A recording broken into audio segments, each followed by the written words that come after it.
Hello. As I was wrapping up the first video that I did, I said that I would make a video talking about my wedding and that would be a separate video. Just excuse the noise in the background, that's our 3D printer. We're printing out a couple of nameplates for some people for Christmas, so that's what that is in the background. Yeah, so I was married in November of this year, 2016, and I'd gotten engaged in October of 2015 on a cruise. So about a year ago, a little over a year ago, I started planning my wedding. My mother and I had gone to a couple of venues, and this is kind of where it all starts. And, you know, she's trying to negotiate deals at some of these places and asking, you know, if is there a maitre d' or how many people do you have? And then she brings up, because she's asking, oh, is there going to be a bridal attendant? I mean, why would there not be a bridal attendant? I mean, what venue doesn't have a bridal attendant? But then she goes right into her whole victim spiel. Oh, because I'm a single mom and I don't have anybody to help me and I don't...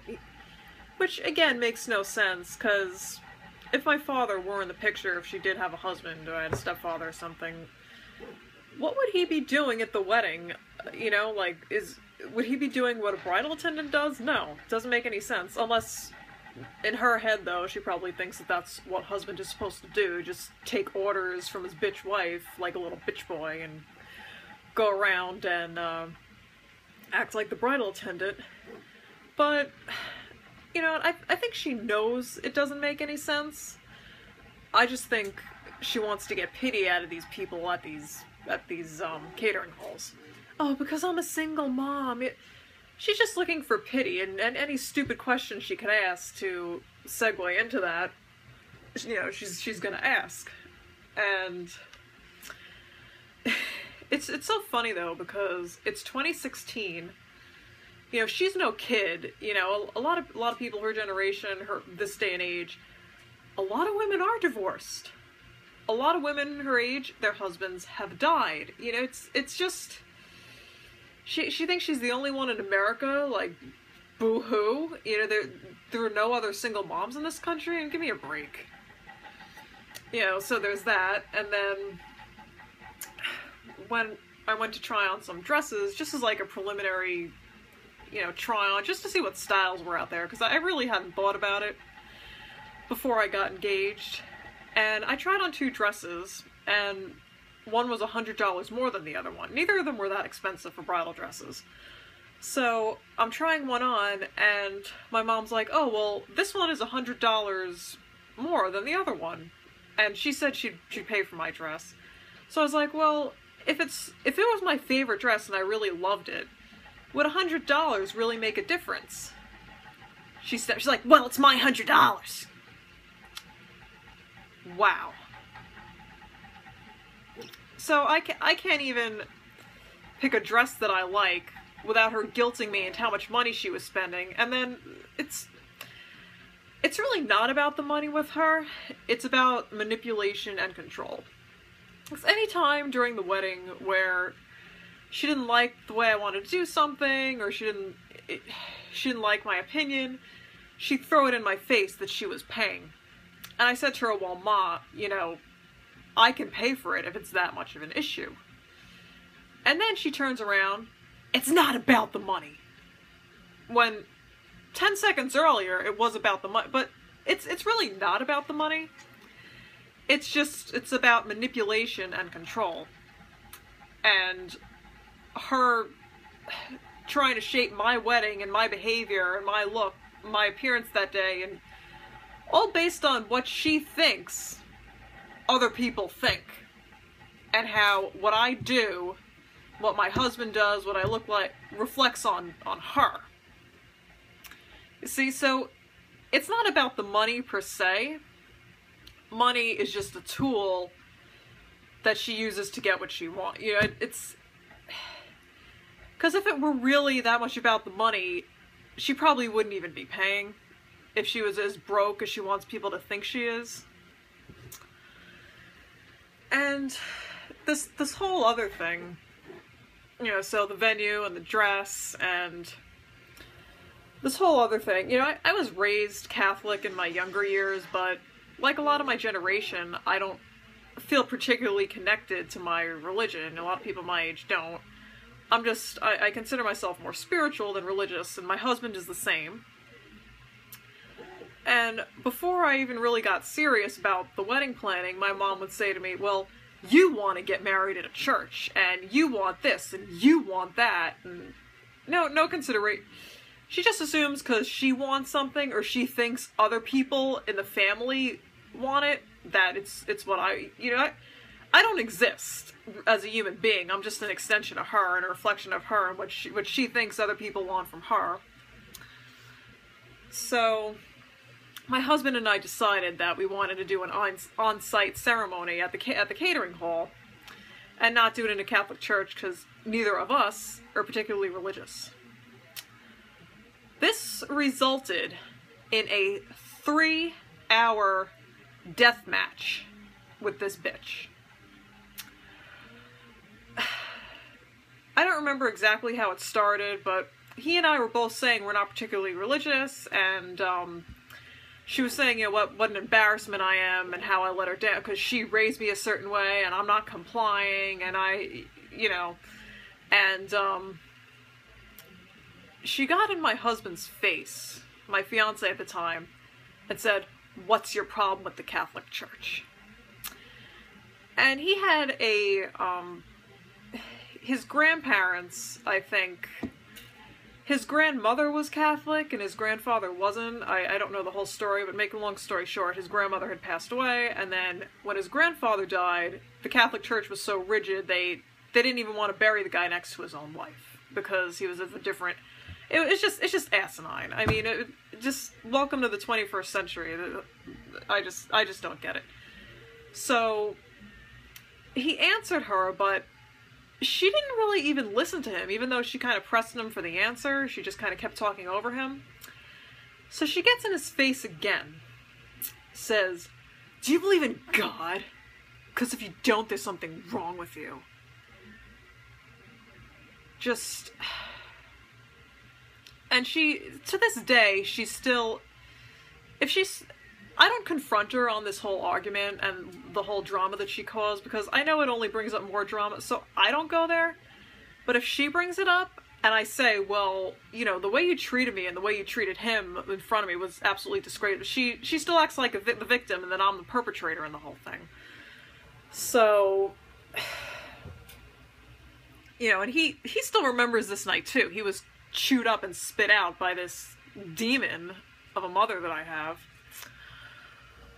Which is ironic, because she's not, a demon that claims to be so, you know, holier than thou with the Catholic Church. But what the fucked up thing is, she's not religious either. I don't remember the last time she went to church on a Sunday that was not Christmas or Easter.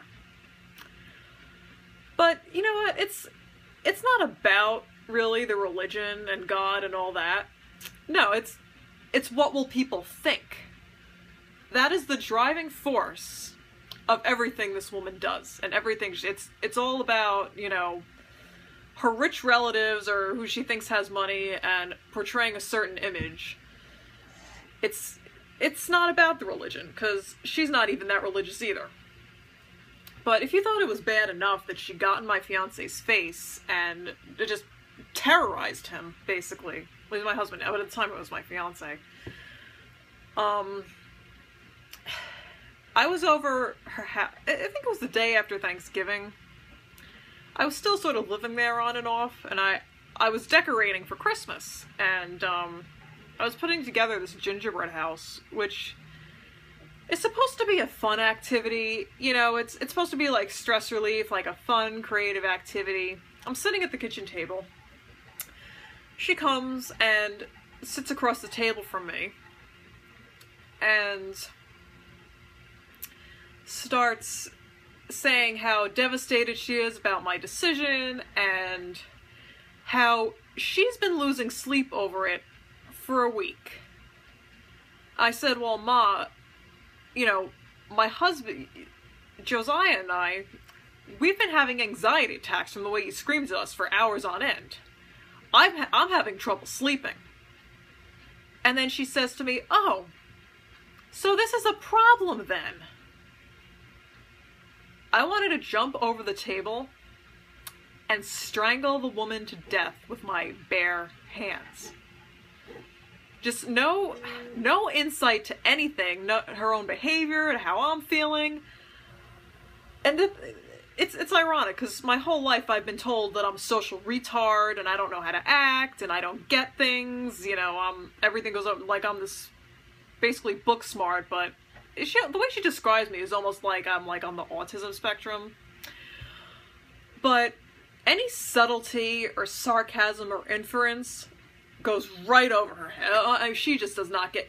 You have to literally get in her face and say, bitch, I'm gonna punch your face in, for her to even, like, get that you're pissed off. Because she just doesn't get any subtlety, she just doesn't get, like, she's so thick that she can't, like, any subtle hint she just doesn't get. So she's like, oh, this is a problem then.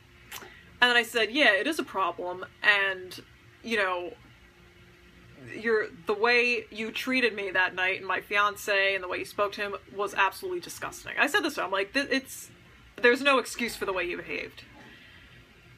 And then she keeps going, you know, I think because she felt at that point like she hadn't really won, or that I was still in the higher position, or she hadn't taken me down far enough. So she switches gears, and she said, you know, Kathy's daughter, she and her fiance went to the church already and arranged their wedding without Kathy even having to speak to them. So I'm working on the gingerbread house. I'm like, yeah, okay, that's nice, good for them. She pauses for about 5 seconds. I wish that was my daughter.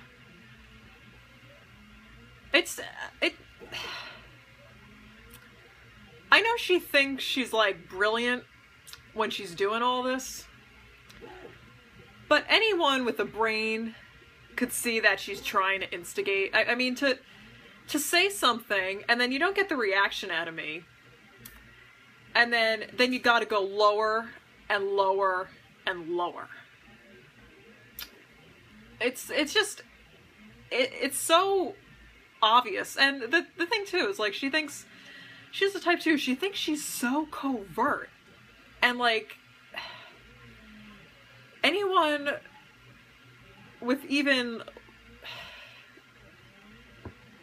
anyone who's, like, literate can see what she's doing, you know? It's just, but she thinks she's, like, this clever manipulator.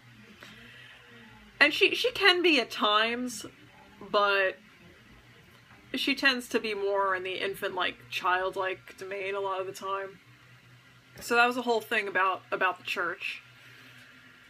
And then, yeah, the whole thing with my photos too. I think she tried to sabotage my wedding photos. 'Cause she would say to my fiance, you know, she tried to concoct this whole plan of sending my fiance ahead with the photographer, so he could take pictures of him and his brother, and she and I would get there later with the limit. I think she was planning on making me late for my own wedding, because I guess we didn't do what she wanted with the Catholic Church, and we were going to do photos beforehand. I think she wanted to sabotage it and send my husband ahead and have him take photos of him and his brother while making me late for my own wedding. And she said something else too about my mother-in-law, my ceremony was set for 12:30 in the afternoon, and the photographer wanted to get there at 11 and start taking pictures of us. So she said to me, well, your in-laws, my mother-in-law and sister-in-law, they don't really need to be there before noon anyway. And I'm like, So she's trying to make me late to my own wedding, and saying that they don't even need to be there until basically 15 minutes before the pictures wrap up, because I was going to go down, do like a mini rehearsal with the officiant and everything, so she's basically trying to, in some sidelong way, kick my mother-in-law out of the pictures, and my sister-in-law. Like, she doesn't want them in the album, she doesn't want pictures with them or something, or it... And it was obvious, too, that this is what she was trying to do, because it made absolutely no sense. Any logical person would be like, why are you telling them to get there an hour late? Like, what is that? Yeah, so, and speaking of the photographer, we got a really good deal on our photo package. But my mother has this whole thing where she thinks she is the world's best negotiator.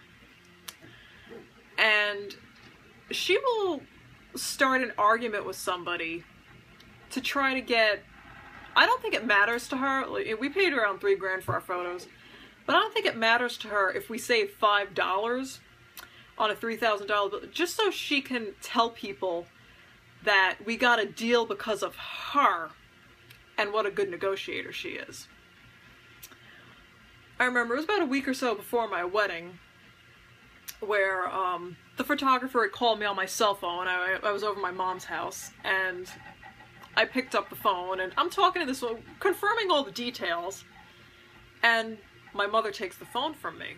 She's like, oh, hi, Helen, just want to make sure that it's this, and that. Meanwhile, she heard me confirm all this stuff on the phone with this woman, and then she tried to weasel a price cut from this woman, claiming that she knows somebody who used this photographer, and they like them, so can we get a deal?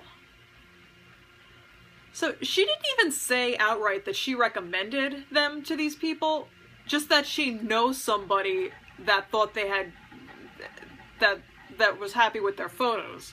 So can we get it? Because she knows somebody who it made absolutely no sense whatsoever. So it's just, she just wants to prove, to Brecht people that she got us a deal and that she's such a good negotiator, and that her, she had to step in because her quiet wallflower of a daughter doesn't know how to negotiate. She said this to me before too, and how she hung up the phone with this woman, and I was pissed. Cause she's always overstepping her bounds, and she was saying to me, she's like, well, sometimes you have to know how to work it. I said to her, I am so fucking sick of hearing this to me, because it's all about how she's always bragging she's such a good negotiator, trying to, pardon the expression, but Jew people down, even though she's Catholic. And kind of bringing it back to me, like, trying to impress on me how weak and spineless I am because I'm not pushy like she is. So there are multiple agendas going on here with this trying to hijack my wedding photos. So I did, however, we did end up leaving on time for my wedding, because I was very, I was like, look, Barbara wants to do a rehearsal a half hour before, we can't be late, we can't, and she was pretty good about it on the day, because, like I said, what she really cares about, first and foremost, is what other people think. So if something got screwed up on the day that was obvious to people, I think she thinks people are going to look at her, so she's very paranoid about that. So I think it actually, on the day, it ended up working in my favor, but there were just a lot of things about the wedding where my husband and I we really just had to pull our hair out to make sure the day went smoothly, because this woman was around, she was trying to sabotage around every corner. It just, nobody deserves the stress we had to go through. I mean, the day was really nice, and it did end up going, but I actually didn't want a wedding going into this. My husband wanted it more than me. So I said, I didn't really want to deprive him of that. But I said to him when we got pretty far into the planning, I'm like, do you see now why I wanted to just run away and elope? And he's like, oh yeah, this woman is insane. I was like, yeah, see, thank you. And there are some comments made too about my in-laws about the wedding. I remember one time before I was even engaged, okay? So I'd been dating him, I don't know if I was even dating him a year. We weren't engaged yet. And I was mentioning to my mother about about a tattoo my sister-in-law had that she did herself with like a pen, or she had some sort of makeshift tattoo gun. I don't know what she did. But she says to me, and these people are going to be coming to your wedding? What am I going to tell my cousins and my friends? I wasn't even engaged yet. So that should just show you what this woman's priorities are, and before I'm even engaged, she's thinking about what other people are going to think of my in-laws at the wedding. Yeah, try growing up with this and living with this 24/7. Yeah, just general stabs at my in-laws and how kind of insinuating that they're a different class than I. Well, actually, not insinuating. She did flat out say it one time. She told me that I was marrying down. Yeah, you're kind of marrying down. Who even talks like that anymore? But my husband and I joke that you ever watch Titanic? You know, and you have Rose's mother is trying to marry her off to the rich asshole that treats her like shit, but they don't really care because he's got money, and she's trying to preserve the family prestige and the family name. That's really kind of how it is, except it's 2016 and it's not 1912. So that just makes her look even more insane. Yeah. So anyway, I think I've rambled on long enough about my wedding, which I really don't. It did end up being a very nice day, so I don't want to make it like this was this miserable experience, but God, the year leading up to it was a bloodbath, and it didn't have to be. It's just my mother's the type of person that, you know, she has to cause drama, drag things out, make things a bigger deal than they are, make somebody upset. She's poison. Like, it's, and, you know, I'm not completely no contact yet. I kind of wanted to cut her off a while ago, but felt trapped because of the wedding and then going to the holidays, so I'm working on it, and, you know, I really am, because I just don't know. I can't take anymore. I just have nothing left in my tank to deal with this woman. I'm just completely depleted. So, anyway, that's, I think that's it for this video. I'll make another video, I guess, maybe talking a little bit more about the wedding and some of the behavior patterns in my family, or how, you know, my mother's upbringing, I think, might have contributed to her disorder. Yeah, so I'll see you on the next video.